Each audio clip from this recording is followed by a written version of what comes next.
Hello students, एक बार फिर से स्वागत है हमारे YouTube channel maths means Vipin sir में। देखिए, आज के वीडियो में जो आंशिक भिन्नों द्वारा समाकलन पढ़ाया जा रहा था उसका नेक्स्ट वीडियो लेकर के आए।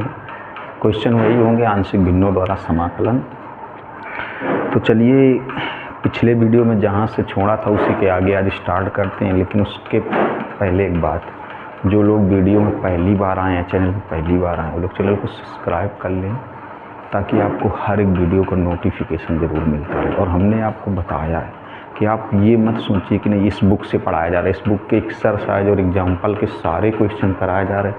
और इसके बावजूद मैंने हर वीडियो में बोला है कि अगर मुझे लगता है कि नहीं इतना या इतने क्वेश्चन यूपी बोर्ड के लिए पर्याप्त नहीं है तो आपको आगे और भी बताए जाएंगे। ठीक, बस आप एक काम करिए, चैनल को सब्सक्राइब ज़रूर रखिए ताकि वीडियो का नोटिफिकेशन मिलता रहे।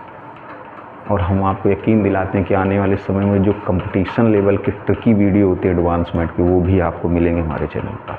और शेयर करते रहिए तो ज़्यादा से ज़्यादा लोग पढ़ेंगे। कमेंट्स करके हमें भी बताइए आपको कैसा लग रहा है। देखिए, पिछले वीडियो में जो क्वेश्चन बताए थे उसी से रिलेटेड, उसी के जैसे एक्सरसाइज में थोड़ा आगे पीछे हो रहा है कि कहीं पहला हो गया तो फिर 12वां हो गया तो 7वां हो गया फिर दूसरा हो गया।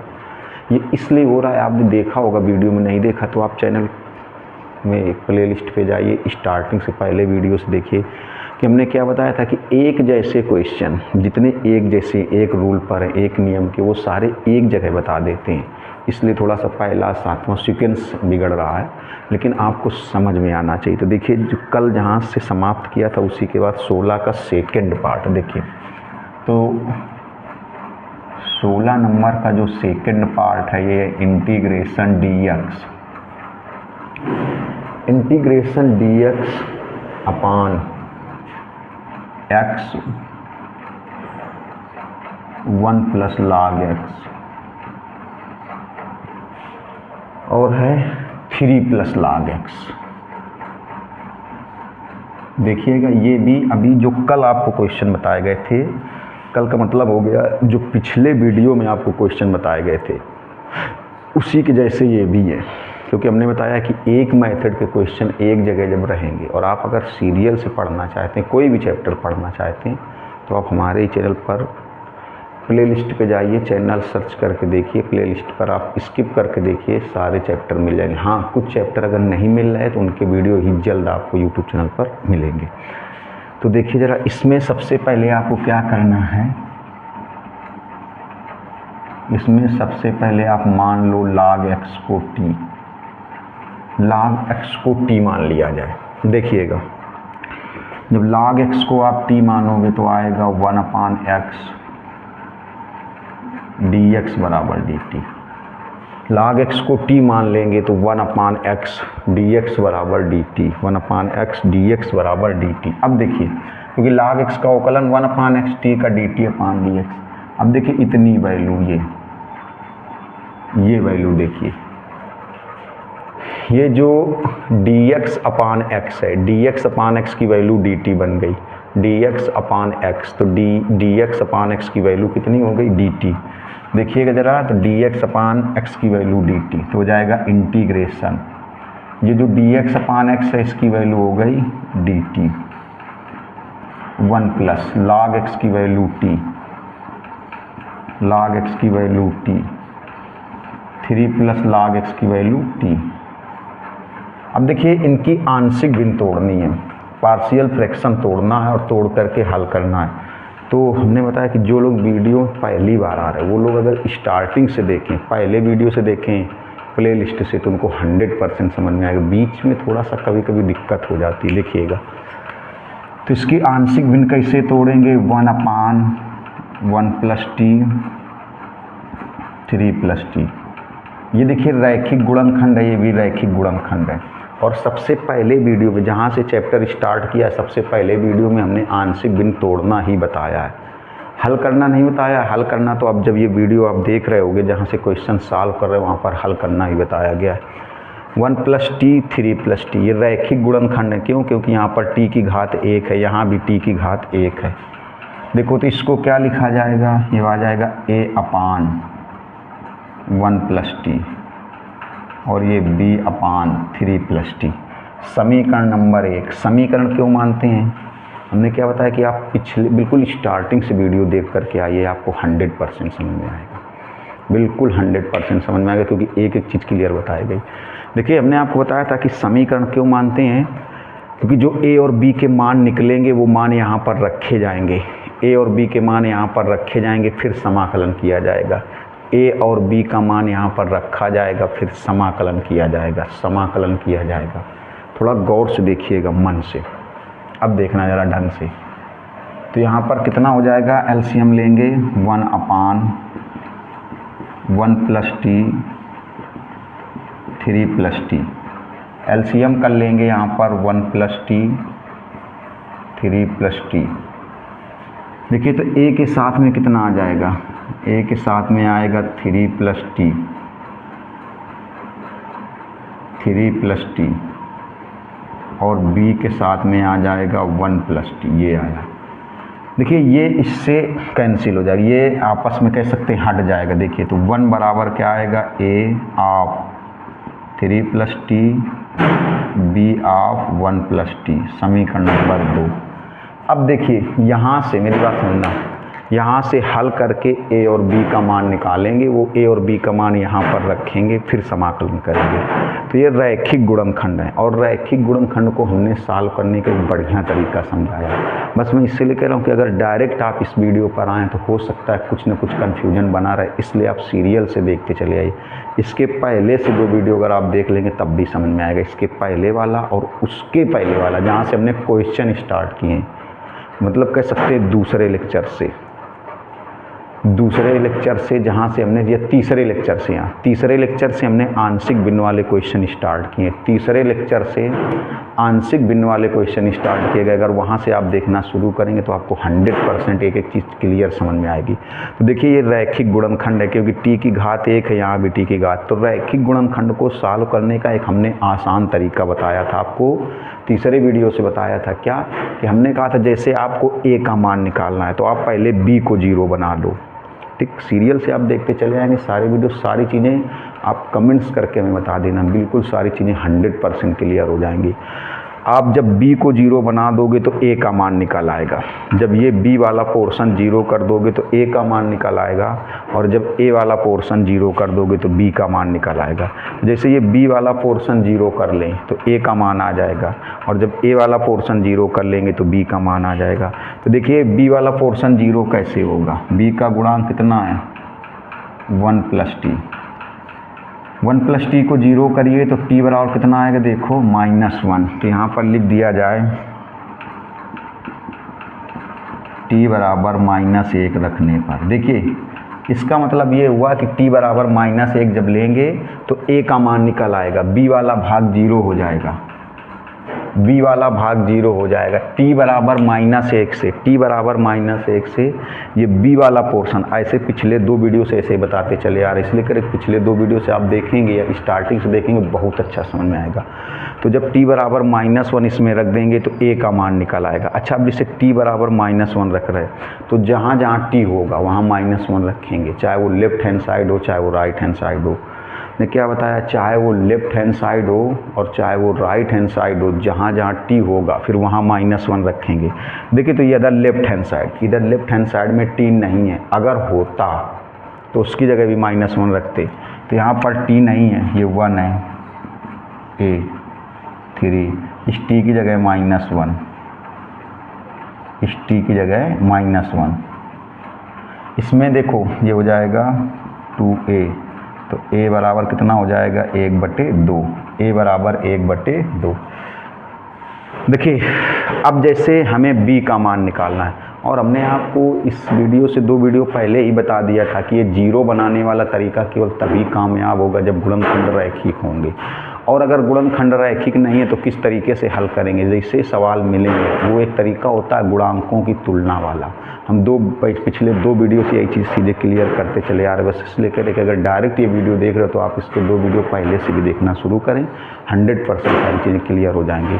गुणांकों की तुलना करके मान निकालेंगे। ये 0 बनाने वाला कॉन्सेप्ट केवल तभी तक लागू होता है जब तक ये गुणनखंड रैखिक है और इससे थोड़ा कैलकुलेशन छोटा हो जाता है। हाँ, यहाँ पर हम लोग गुणांकों की तुलना वाला नियम लागू कर सकते हैं, लेकिन उससे कैलकुलेशन बड़ा हो रहा है। जब ये जीरो बनाने का तरीका चल रहा है, लागू हो रहा है, तो फिर गुणांकों की तुलना से कोई मतलब नहीं है। वो थोड़ा सा बड़ा कॉन्सेप्ट है, लेकिन वो करना पड़ेगा। कहाँ पर? जहाँ पर जीरो बनाने का कॉन्सेप्ट फॉलो नहीं होगा। अब देखिए ए को जीरो कर लें तो ए के साथ ए का गुणांक कितना है? 3 + t। तो 3 + t बराबर जीरो, तो t बराबर कितना आएगा? -3। इसका मतलब हुआ t बराबर -3 अगर ले लें तो ये वाला जीरो हो जाएगा, b का मान निकल आएगा। अब t बराबर -3 रखने पर, देखो t बराबर -3 रखने पर, -3 रखने पर, अब -3 कहाँ रखेंगे? देखिए लेफ्ट हैंड साइड और राइट हैंड साइड, वो चाहे लेफ्ट हैंड साइड हो चाहे राइट हैंड साइड हो, जहाँ जहाँ t होगा वहाँ -3 रखेंगे। तो देखिए लेफ्ट हैंड साइड में यहाँ t नहीं है, 1 है, 1 लिख देंगे। अगर इस t की जगह -3 रखेंगे तो ये पूरा पोर्शन जीरो हो जाएगा। जब इस t की जगह यहाँ -3 रखेंगे, ये पूरा जीरो हो जाएगा। -3 यहाँ रखेंगे, पूरा जीरो हो जाएगा। b वाले में रख देते हैं, देखिए 1 - t की जगह -3 तो हो जाएगा -2b। तो b बराबर आ जाएगा -1/2।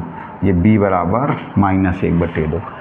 अब देखिए यहाँ पर लिखेंगे, हम लिख नहीं रहे हैं, हम बोल रहे हैं, आप समझिएगा। अगर हमने क्या होता है, आप 100 में से 100 नंबर लाना चाहते हैं तो आपको थोड़ा कहीं ना कहीं एग्जामिनर के दिमाग में अपनी छाप छोड़नी पड़ेगी। उसके लिए आपको सारी चीज़ें क्लियर दर्शानी पड़ेंगी। तो आप यहाँ क्या दर्शाएंगे? आप लिखेंगे a व b के मान समीकरण 1 में रखकर समाकलन करने पर, a व b के मान समीकरण 1 में रखकर समाकलन करने पर। देखिए a का मान यहाँ पर रखेंगे 1/2, यहाँ पर a की जगह 1/2 कांस्टेंट है, आएगा 1/1 + t। और b की जगह देखिए, b की जगह -1/2, ये b कांस्टेंट है, -1/2, b की जगह -1/2 देखिएगा, और आएगा 1/3 + t dt।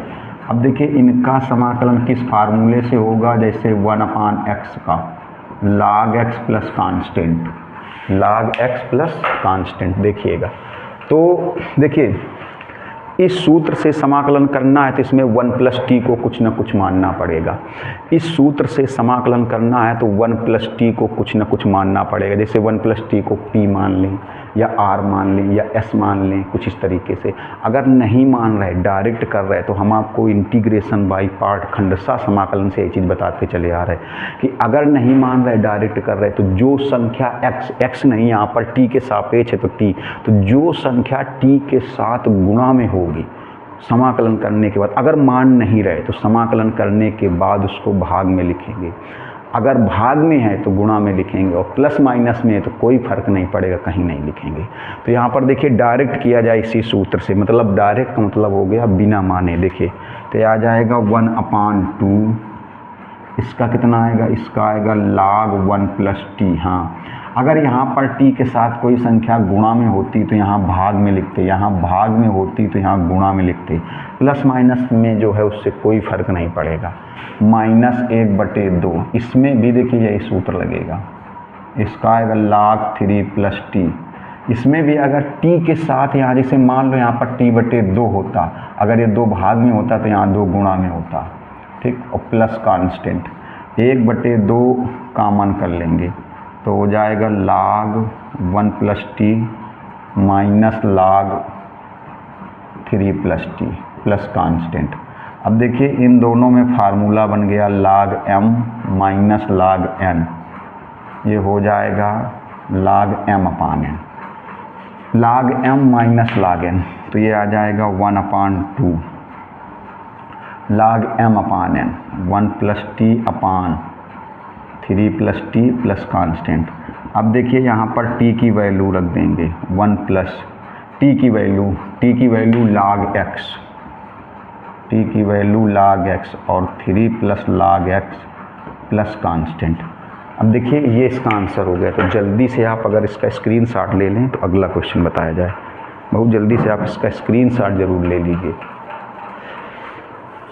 देखिए अगला क्वेश्चन है, इसमें इसी का 3rd नंबर, इसको थोड़ा समझिएगा। जो इसका 3rd नंबर है इसी के जैसा, लेकिन थोड़ा सा अलग टाइप से। देखिए इसी का 3rd नंबर 16 का,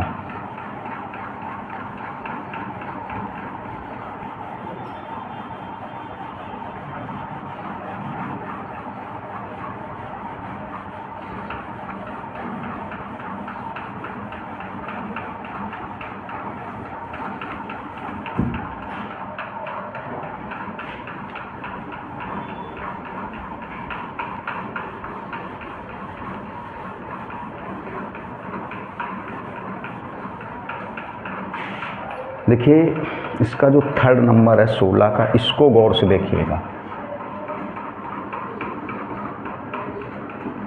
ये है इंटीग्रेशन 1/sin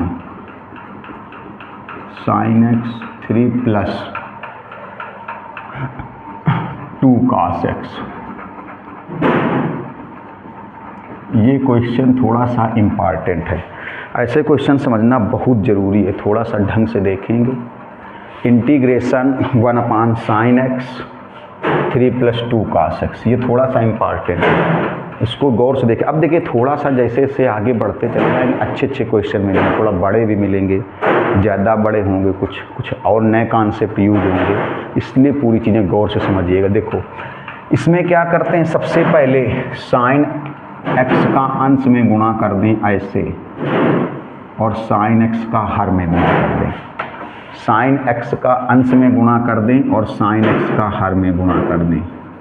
देखिएगा स्टेप पहले देखना, ये आया।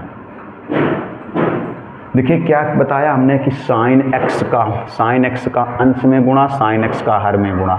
sin x का गुणा 1 में करेंगे तो sin x आएगा, और जब sin x का गुणा यहाँ पर करेंगे तो sin स्क्वायर हो जाएगा। sin x का गुणा 1 में और sin x का गुणा इसमें करेंगे तो sin स्क्वायर हो जाएगा। अगली चीज़ देखिएगा, अगला स्टेप देखिएगा। अब देखो ये हो जाएगा इंटीग्रेशन sin x dx। इस sin स्क्वायर x को लिख दिया जाएगा 1 - cos स्क्वायर x। इस sin स्क्वायर x को लिख दिया जाएगा 1 - cos स्क्वायर x, और ये हो जाएगा 3 + 2 cos x।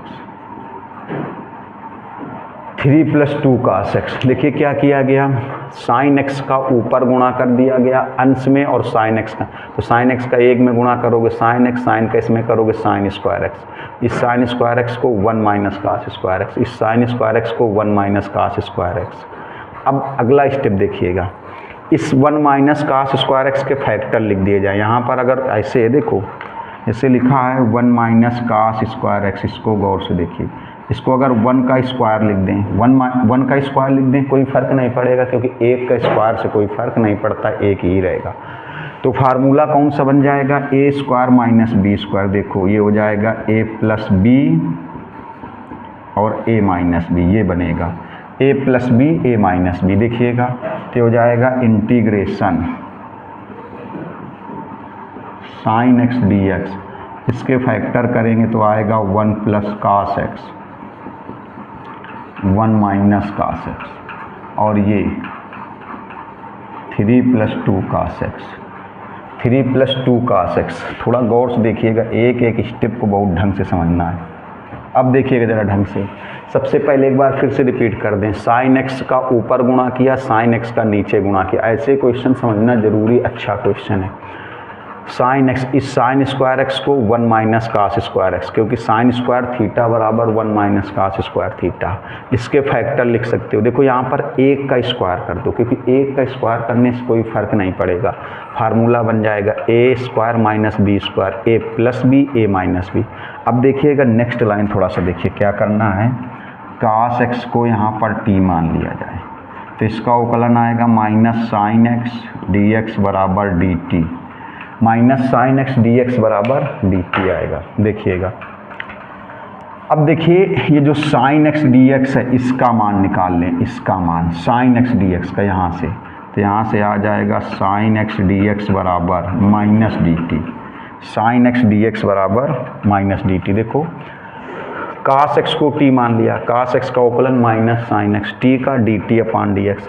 इस sin x dx का मान यहाँ से निकाला जाए। देखो तो sin x dx का मान कैसे आएगा, -dt।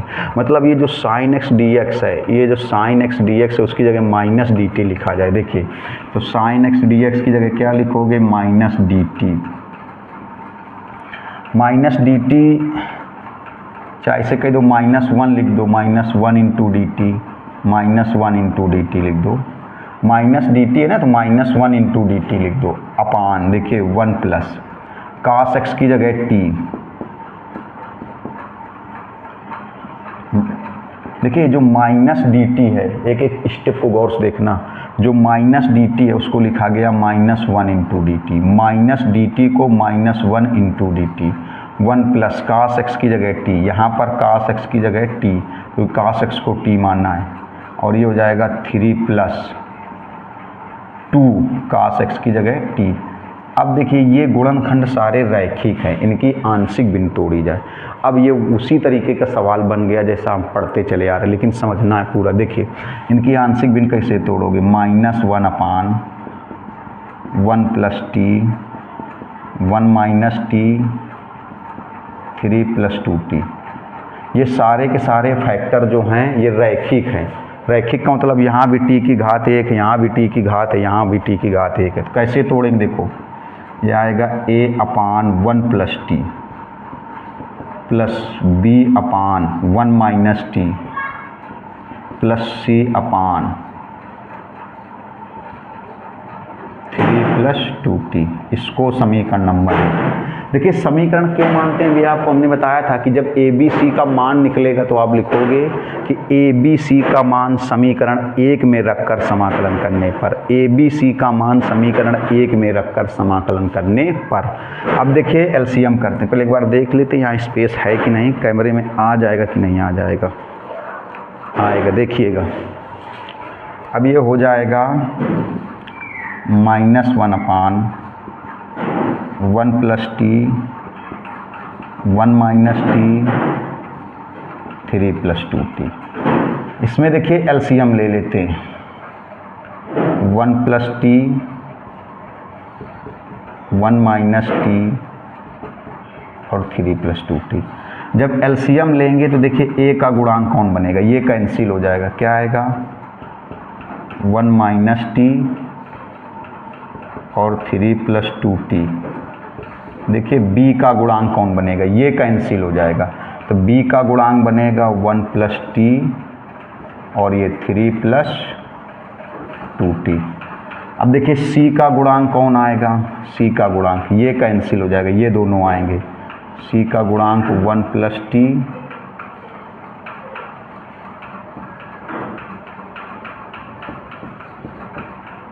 +t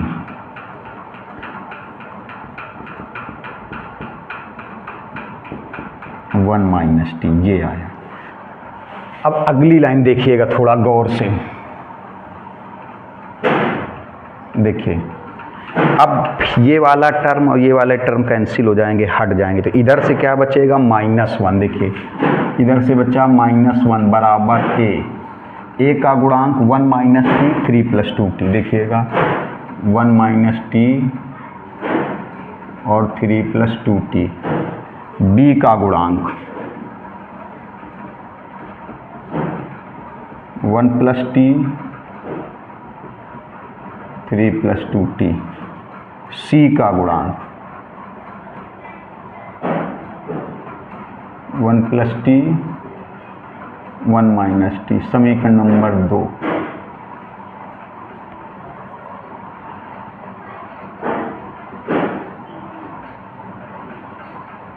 अब देखिए ज़रा क्या करना है, अब यहाँ से हल करके ए बी सी का मान निकालना है।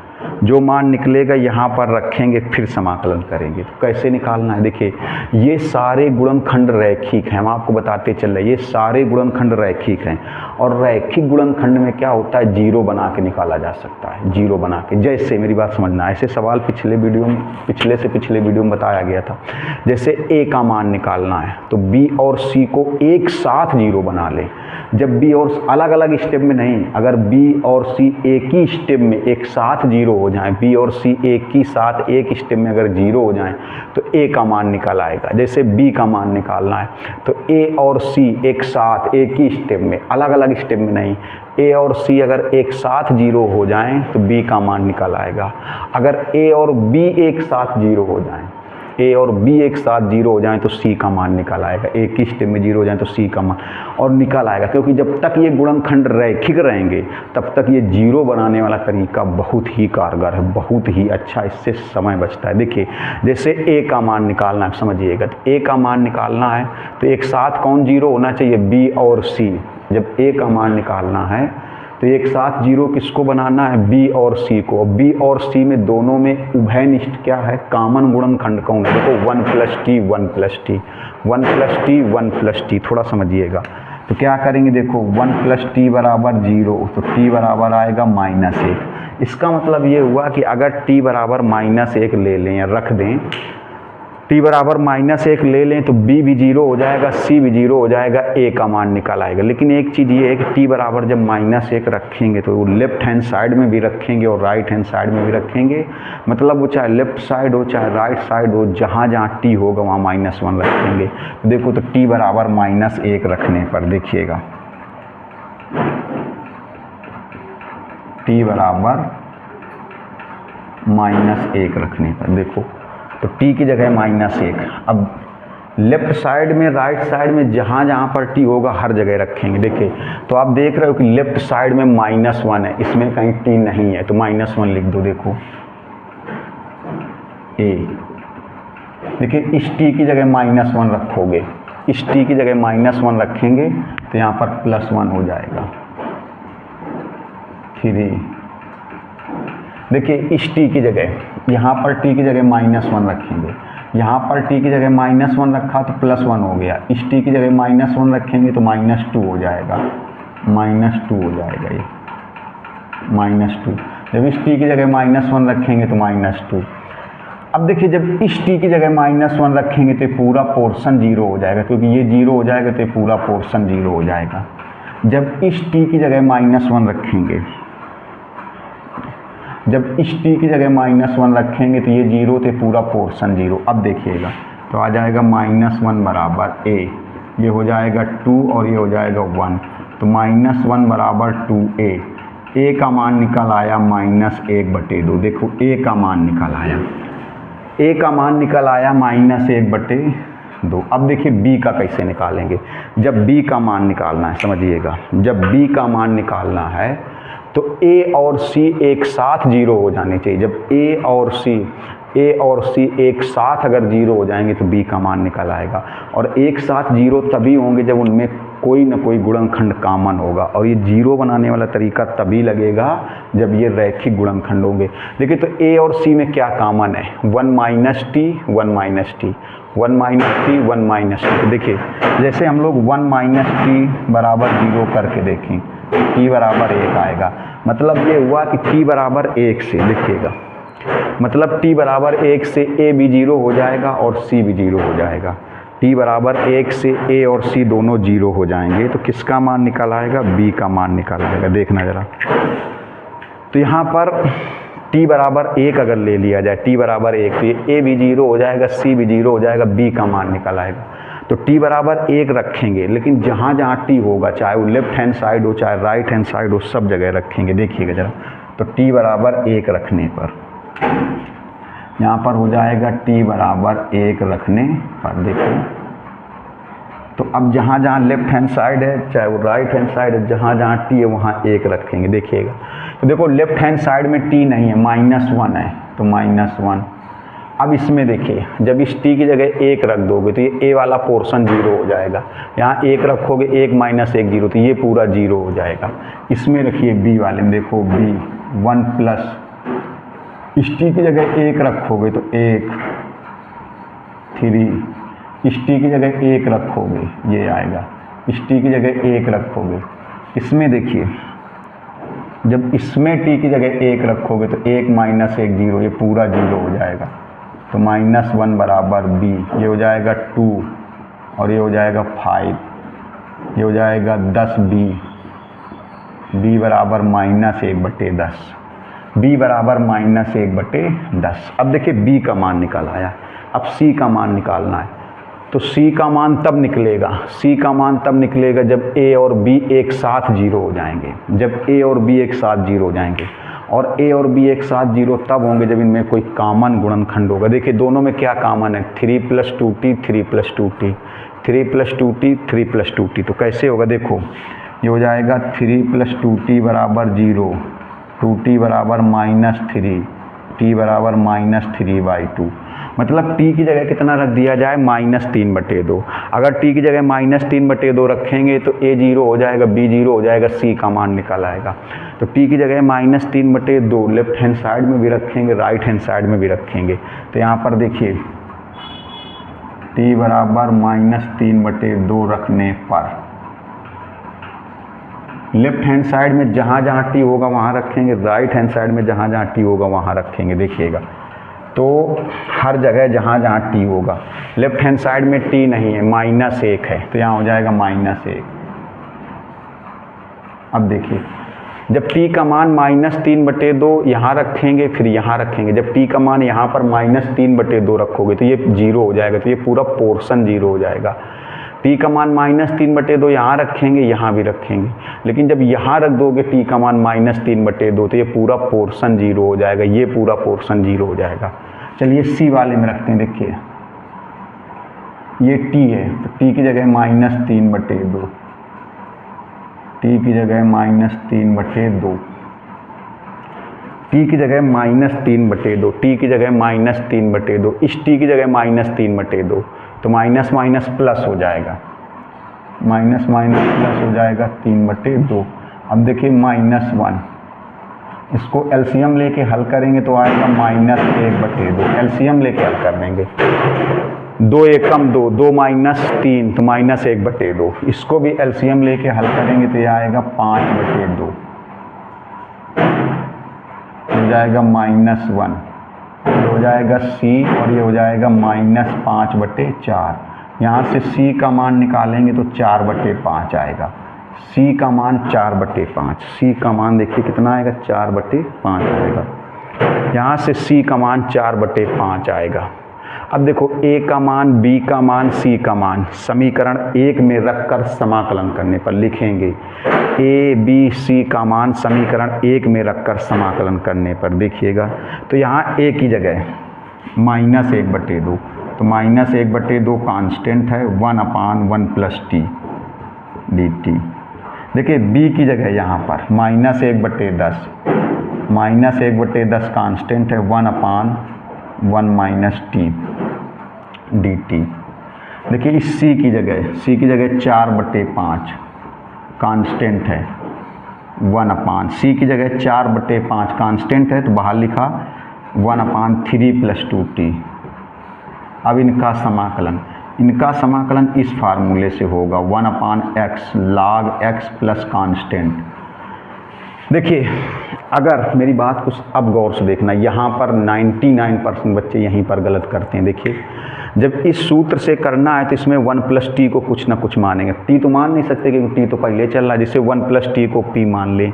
इसी सूत्र में बदलने के लिए इसमें 1 - t को कुछ ना कुछ मानना पड़ेगा, और इसी फार्मूले में बदलने के लिए 3 + 2t को कुछ ना कुछ मानना पड़ेगा, 3 + 2t को भी कुछ ना कुछ मानना पड़ेगा।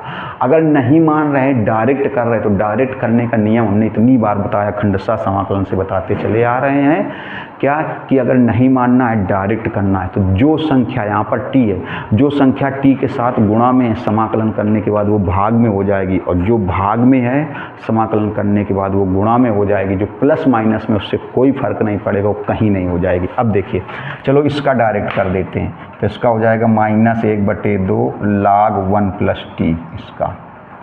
इसका देखो -1/2, इसका हो जाएगा log 1 - t, इसी फार्मूले से। अब देखिए ये सही है कि गलत, आपको बता दें 90% बच्चे, 90%, तभी आप जोड़ते हो घर में आके 100 नंबर, लेकिन आते नहीं। 90% बच्चे यहाँ पर गलती करेंगे। यहाँ पर अब आप देखिएगा, जो माइनर मिस्टेक वो नहीं करनी, इसलिए गौर से देखिएगा। क्या है, हमने आपको बताया कि जब आप डायरेक्ट करेंगे, मेरी बात को समझिएगा, जब आप डायरेक्ट करेंगे मतलब 1/x वाले सूत्र में डायरेक्ट करेंगे, अगर 1 - t को कुछ मान नहीं रहे, डायरेक्ट इसी सूत्र से कर रहे, तो जो संख्या t के साथ गुणा में है वो भाग में आएगी, जो भाग में है वो गुणा में है, जो आएगी, जो प्लस माइनस में कहीं नहीं आएगी, उससे कोई फ़र्क नहीं पड़ेगा। तो अगर इस सूत्र से आप कर रहे हैं, इस सूत्र से log 1 माइनस टी, लेकिन यहाँ पर 90% बच्चे यही लिख देंगे, जो कि अभी स्टेप गलत है। क्यों? हमने क्या बताया कि जो संख्या टी के साथ गुणा में है वो भाग में आएगी, जो भाग में है वो गुणा में आएगी। ये बिल्कुल दिमाग में बसा लो। क्या गलती यहाँ पर करेंगे? अभी आप लोग भी सोच रहे होंगे कि नहीं ये सारा का सारा स्टेप सही है, ऐसा नहीं है। देखिए क्या गलत है। यहाँ पर जो संख्या टी के साथ गुणा में वो भाग में आएगी, या भाग में वो गुणा में। तो आप तो देख रहे हो कि टी के साथ कोई संख्या नहीं। जैसे यहाँ देखिए टी के साथ कोई संख्या नहीं, टी का गुणांक 1 है, तो 1 का चाहे भाग करो चाहे गुणा करो कोई फर्क नहीं पड़ेगा। आप यहाँ भी सोच रहे हो कि टी का गुणांक 1 है, तो 1 चाहे भाग करो चाहे गुणा करो कोई फर्क नहीं होगा। है यहाँ पर टी का गुणांक 1 नहीं है, यहाँ पर टी का गुणांक 1 है, यहाँ पर टी का गुणांक 1 नहीं है, टी का गुणांक -1 है। यहाँ पर टी का गुणांक -1 है, यहाँ पर टी का गुणांक -1 है। तो -1 यहाँ पर भाग मिलाओगे, यहाँ पर टी का गुणांक -1 है, यहाँ पर टी का गुणांक 1 है, 1 का यहाँ भाग करोगे कोई फर्क नहीं पड़ेगा। लेकिन यहाँ पर टी का गुणांक -1 है, यहाँ पर टी का गुणांक -1 है, यहाँ पर टी का गुणांक -1 है। और जब -1 यहाँ भाग मिलाओगे तो ये प्लस हो जाएगा, ये प्लस हो जाएगा। ये गलती न करना। जब -1 यहाँ भाग मिलाओगे तो 1 का भाग करने से कोई फर्क नहीं पड़ेगा, लेकिन माइनस का भाग करोगे तो यहाँ माइनस माइनस यहाँ प्लस हो जाएगा यहाँ पर। बस ये चीज़ देख लेना। अब इसमें देखिए 4/5, इसका क्या हो जाएगा? log 3 + 2t। अभी ये प्लस कांस्टेंट, ये स्टेप भी नहीं सही है। आप इसको तो समझ रहे होगे। क्यों? क्योंकि आप डायरेक्ट कर रहे हैं। डायरेक्ट का मतलब मान नहीं रहे, नहीं तो 3 + 2t को कुछ मानना पड़ता। तो अगर मान नहीं रहे तो जो संख्या t के साथ गुणा में वो भाग में आएगी, भाग में होगी तो गुणा में आएगी। तो यहाँ पर t के साथ ये 2 है, इस 2 का गुणा है। देखो t के साथ में 2 का गुणा है, तो यहाँ 2 देखिए ये भाग में है, ये देखिए भाग में लिख दिया 1/2 इंटू करके लिख दिया, इंटू करके 1/2। ये जो t के साथ 2 गुणा में देखिए भाग में हो गया। अब देखिएगा ज़रा, ये हो जाएगा -1/2 log 1 प्लस t का मान रख देंगे, t का मान cos x, t का मान cos x। अब देखिएगा +1/10 log, यहाँ t का मान cos x। इसमें देखो 2 से कैंसिल हो जाएगा, 2 दूनी 4, तो हो जाएगा 2/5 log 3 + 2। यहाँ भी t का मान 2t लिखा, t का मान cos x और प्लस कांस्टेंट। ये हुआ जा कर के आंसर। ये आंसर हुआ। एक बढ़िया क्वेश्चन था, इसका जल्दी से स्क्रीनशॉट ले लीजिए। बहुत जल्दी से इसका स्क्रीनशॉट देख लें एक बार। आ रहा है वीडियो में, सारा कुछ आ रहा है, सब कुछ आ रहा है। देखिए जल्दी से स्क्रीनशॉट ले लीजिए, बढ़िया क्वेश्चन था। अब देखिए इसी के जैसे जो क्वेश्चन है, एक 21वां नंबर है। हमने क्या होता है कि पहले एक जैसे वाले बताए जाएंगे। देखिए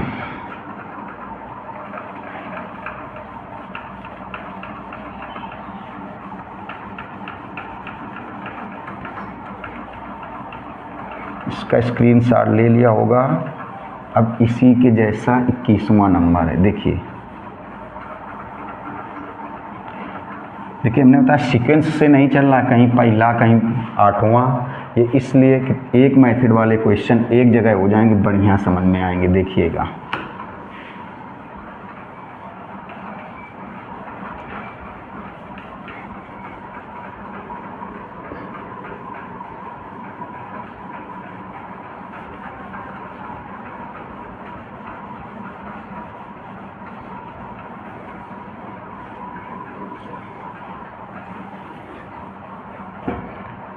देखिए 21वां नंबर क्वेश्चन क्या है, इसी के जैसा है। थोड़ा सा देखिएगा, इंटीग्रेशन। क्या होता है, एक जैसे क्वेश्चन अगर एक जगह पर हो जाएंगे तो समझ में बढ़िया आएगा। थोड़ा सा इंक बस दे दे मार्कर को।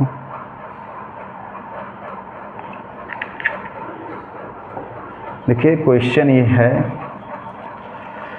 1/, इंटीग्रेशन में है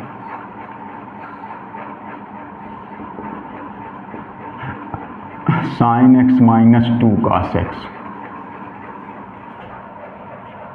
और ये है 2 sin x + cos x dx। देखिए ये क्वेश्चन है, 21वां नंबर इसी मेथड के। और आपको बता दें कि इसी क्वेश्चन से इस मेथड वाले समाप्त हो जाएंगे। थोड़ा दूसरा मेथड, मतलब ये जीरो बनाने वाला जो तरीका चल रहा है यहाँ से समाप्त हो जाएगा, क्योंकि हमने बताया जीरो बनाने वाला तरीका केवल तभी चलता है जब रैखिक गुणनखंड हो। अब गुणांक, इस क्वेश्चन के बाद गुणांकों की तुलना वाले शुरू होंगे। देखिएगा ये, तो इसको थोड़ा समझ लीजिए क्या करना है, गौर से देखिएगा ढंग से थोड़ा सा। ये हो जाएगा इंटीग्रेशन 1 अपान, इस वाले ब्रैकेट से cos x कॉमन ले लो तो आएगा sin x अपान cos x -2, ये आएगा, ये आएगा। देखिए cos x कॉमन ले लिया, इस ब्रैकेट से cos x कॉमन ले लिया, इस ब्रैकेट से cos x कॉमन ले लिया।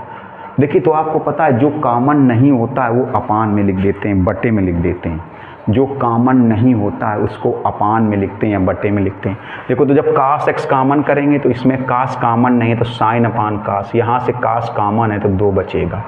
ऐसे इसमें देखिएगा, अच्छा क्वेश्चन है ये, ऐसे क्वेश्चन बहुत गौर से देखना है भैया, अच्छा प्रश्न है ये, अच्छा क्वेश्चन है, देखिएगा अच्छा क्वेश्चन।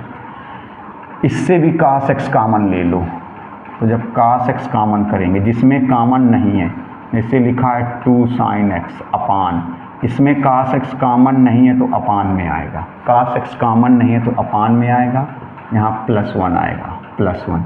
देखिए cos x कॉमन लिया गया है, एक एक चीज़ को बहुत गौर से देखना है। देखो इसमें क्या है, cos x कॉमन ले लिया, तो इसमें कॉमन नहीं है तो अपान में, यहाँ कॉमन है तो 2 बचा। इन दोनों से भी, इस ब्रैकेट से भी cos x कॉमन लिया, इसमें कॉमन नहीं है तो अपान में, यहाँ कॉमन है तो 1। अब देखिए, अब आप गौर से देखिएगा, dx तो है ही है, ये cos और ये cos क्या हो जाएगा गुणा करने पर, ये cos और cos गुणा करने पर cos स्क्वायर हो गया, cos और cos गुणा करने पर cos और cos। देखो sin अपान cos क्या हो जाएगा, tan x -2, ये कितना हो जाएगा, देखो sin अपान cos तो हो जाएगा 2 tan x +1 dx। अगली लाइन देखिएगा, अगली लाइन में क्या होगा देखना, ये जो 1 अपान cos स्क्वायर x है, ये जो 1 अपान cos स्क्वायर x है, इसी को लिख दें sec स्क्वायर x, इसी को लिख दें sec स्क्वायर x, 1 अपान cos स्क्वायर x को sec स्क्वायर x, और ये हो जाएगा tan x -2, ये हो जाएगा 2 tan x +1, 2 tan x +1। देखिए इस 1 अपान cos स्क्वायर x को sec स्क्वायर x, 1 अपान cos स्क्वायर को sec स्क्वायर x, ये tan x -2 और 2 tan x +1। अब देखिएगा, अब यहाँ पर क्योंकि हमने बताया कि इस मेथड का ये जो जीरो बना बना कर रही लास्ट क्वेश्चन, इसके बाद दूसरे मेथड के शुरू होंगे, आंशिक भिन्न वाले ही होंगे। देखिए तो मान लिया जाए यहाँ पर tan x को मान लो t, इसका उकलन क्या आएगा, sec स्क्वायर x dx बराबर dt। देखो sec स्क्वायर x dx बराबर dt। अब ये देखिए, ये जो वैल्यू है sec स्क्वायर x dx, ये जो वैल्यू आप देख रहे हैं sec square x dx, sec square x dx, इसकी वैल्यू dt बन गई। ये जो वैल्यू आप देख रहे हैं sec स्क्वायर x dx, इसकी वैल्यू क्या बन गई, dt, sec square x dx की वैल्यू dt। देखिए तो क्या हो जाएगा, रखिएगा ज़रा, वैल्यू कैसे रखेंगे, देखो यहाँ पर हो जाएगा dt अपान tan x की जगह t तो हो जाएगा t -2, इस tan x की जगह t तो हो जाएगा 2t +1। अब देखो इनकी आंशिक भिन्न तोड़ना, ये रैखिक गुणनखंड है। क्यों रैखिक गुणनखंड है, क्योंकि यहाँ पर t की घात 1 है, यहाँ भी, तो इसको कैसे तोड़ेंगे, देखो अंश में 1 हुआ 1 अपान t -2 और ये हुआ 2t +1 बराबर a upon t -2, a upon t -2 plus b upon 2t +1, b upon 2t +1, समीकरण नंबर 1। देखिए समीकरण क्यों माना गया, क्योंकि जो a b का मान निकलेगा यहाँ रख के समाकलन करेंगे। इसमें देख लें इतनी जगह पे आएगा कि नहीं, क्योंकि कैमरे में आना चाहिए, अभी तो आ जाएगा, एलसीएम वाला स्टेप आ जाएगा। देखिए अब ये हो जाएगा 1 अपान t -2 2t +1, एलसीएम ले लिया जाए यहाँ पर T minus two 2t plus 1। तो देखिए a के साथ में क्या आएगा 2t प्लस 1 और b के साथ में क्या आएगा t माइनस 2। एक बार देख लेते हैं ये आ रहा है कैमरे में कि नहीं, ऐसा तो नहीं कट रहा, अभी बहुत स्पेस है, आ रहा है। अब देखिए एलसीएम कर लिया गया। अब ये वाला इससे हट जाएगा, ये आपस में हट जाएगा, तो इधर क्या बचेगा 1। देखिएगा इधर बचेगा 1 और ये बचेगा a के साथ में a का गुणांक 2t प्लस 1 और b का गुणांक t माइनस 2, b का गुणांक t माइनस 2, समीकरण नंबर 2। अब यहाँ से a और b का मान हल करके निकालेंगे, यहाँ रख के समाकलन करेंगे। तो देखिए ये रैखिक गुणनखंड है, तो जीरो वाले तरीके से हमने बताया रैखिक गुणनखंड का ये आखिरी क्वेश्चन है। इसके बाद दूसरे टाइप के आंशिक भिन्न में इसी एक्सरसाइज में दूसरे टाइप के शुरू हो जाएंगे, तो इसलिए इसको गौर से देखिएगा, ढंग से देखना, मन से देखिएगा, ज़रा ढंग से देखिएगा। हमने क्या था, अगर b को 0 बना लें, b को 0 बना लें तो a का मान आ जाएगा, और जब a को 0 बना लेंगे तो b का मान आ जाएगा। जैसा बताते चले आए, b को 0 कर लें तो a का मान आ जाएगा और a को 0 कर लें तो b का मान आ जाएगा। देखिएगा तो b को जैसे 0 करना है तो b का गुणांक क्या है, b का गुणांक है t माइनस 2, इसको 0 कर दें तो t बराबर 2, मतलब t बराबर 2 रख दें। तो यहाँ पर देखिए t बराबर 2 रखने पर, t बराबर 2 रखने पर देखिएगा, मतलब t बराबर अगर 2 रख देंगे तो b वाला 0 हो जाएगा, a का मान निकल आएगा। एक चीज़ और, अब t बराबर 2 जब रख रहे हैं तो लेफ्ट हैंड साइड हो चाहे राइट हैंड साइड हो, जहाँ जहाँ t होगा वहाँ 2 रखेंगे, जहाँ जहाँ t होगा वहाँ 2 रखेंगे। देखिएगा तो इधर तो t है नहीं है, 1 है। देखो अगर लेफ्ट हैंड साइड में यहाँ भी कहीं t होता तो उसकी जगह 2 रखते, लेकिन नहीं है, इसकी जगह 2 रखेंगे तो 2 दूनी 4 और 1 5 हो जाएगा। इस t की जगह 2 रखेंगे तो 2 गुणते 2 4 और 1 ये 5 हो जाएगा, और इसकी जगह रखेंगे तो 0 हो जाएगा, तो हो जाएगा 5a। तो a का मान आ गया 1/5। अब देखिए a का मान आ गया, अब a को 0 कर लें तो b का मान आ जाएगा, a को 0 कर लें तो देखिए a का गुणांक कितना है 2t प्लस 1, a का गुणांक है 2t प्लस 1, इसको 0 करो तो आएगा t बराबर -1/2, मतलब t बराबर -1/2 से ये a वाला 0 हो जाएगा, b का मान निकल आएगा। तो अब जब t बराबर -1/2 रखेंगे तो जहाँ जहाँ t होगा, चाहे वो लेफ्ट हैंड की साइड हो चाहे राइट हैंड की साइड हो, लेफ्ट साइड हो या राइट साइड, जहाँ जहाँ t होगा वहाँ -1/2 रखेंगे। लेकिन देखिए लेफ्ट साइड में कहीं t नहीं है, तो आप यहाँ क्या लिखोगे, t बराबर -1/2 रखने पर, देखिए t बराबर -1/2 रखने पर, चाहे वो लेफ्ट साइड हो चाहे राइट साइड हो। देखिएगा तो इधर तो है नहीं t, इधर 1 है तो 1 लिख दिया। अब देखना जब यहाँ t की जगह -1/2 रखेंगे, इस t की जगह -1, इसमें a वाले में यहाँ पर -1/2 रखेंगे तो ये इतना पोर्शन 0 हो जाएगा, 0 हो जाएगा।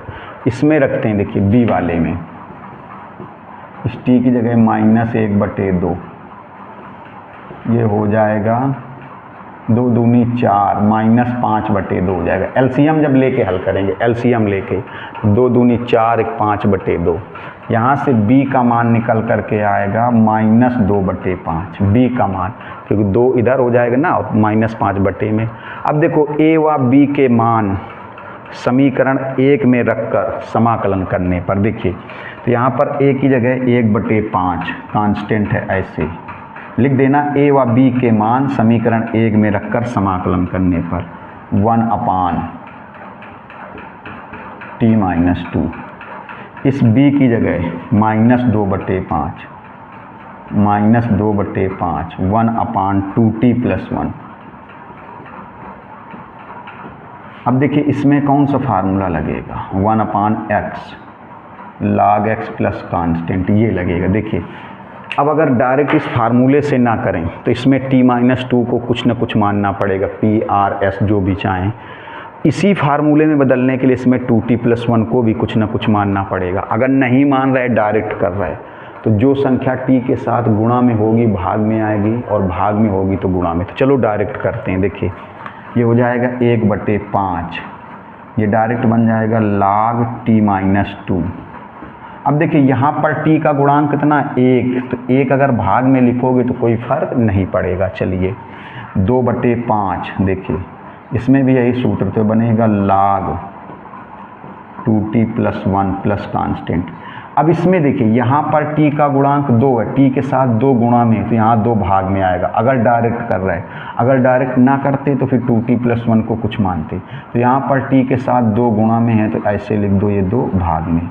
अब 2 से 2 कट जाएगा, तो 1/5 ये 2 भाग में, ये जो t के साथ 2 गुणा में ये भाग में आया है, क्योंकि डायरेक्ट समाकलन कर रहे हो तो जो संख्या गुणा में है वो भाग में आएगी। 1/5 1/5 कॉमन कर लो तो ये आएगा log t-2 log 2t + 1। इसमें देखिए log ये formula log m - log n क्या होगा, log m/n।